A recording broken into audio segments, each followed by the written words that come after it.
La Fondation Abbé Pierre s'est engagée aux côtés de 51 autres organisations sur ce pacte du pouvoir de vivre parce qu'il y a des urgences sociales, des urgences écologiques, des urgences pour faire vivre la démocratie.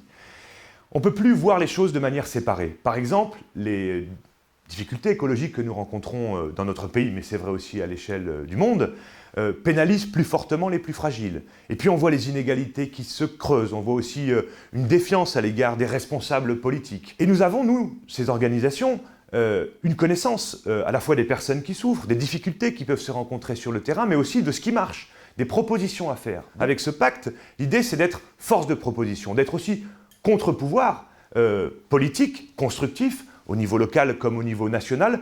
Les organisations du pacte ont formulé 66 propositions pour changer la société, des propositions pour une société plus juste, plus solidaire, moins inégalitaire, plus respectueuse de notre environnement, de notre planète. Et nous avons décliné un certain nombre de propositions prioritaires qui pourraient par exemple s'intégrer directement dans le budget de l'État dès maintenant. Je vais en prendre une qui illustre bien la philosophie globale du pacte. C'est celle qui concerne la rénovation thermique des logements. Il y a 12 millions de personnes en France qui souffrent de précarité énergétique, parce qu'ils sont dans des logements qui sont des passoires thermiques, parce qu'ils donc du coup n'arrivent pas à se chauffer, avec en plus l'énergie qui a fortement augmenté en termes de tarifs. Et donc des gens qui sont dans des situations très difficiles. On sait aussi que le bâtiment est le premier émetteur de gaz à effet de serre. Si on met des moyens beaucoup plus importants que ce que nous faisons aujourd'hui pour rénover les 8 millions de passoires thermiques que connaît notre pays, eh bien, on développe de l'activité économique dans le secteur du bâtiment.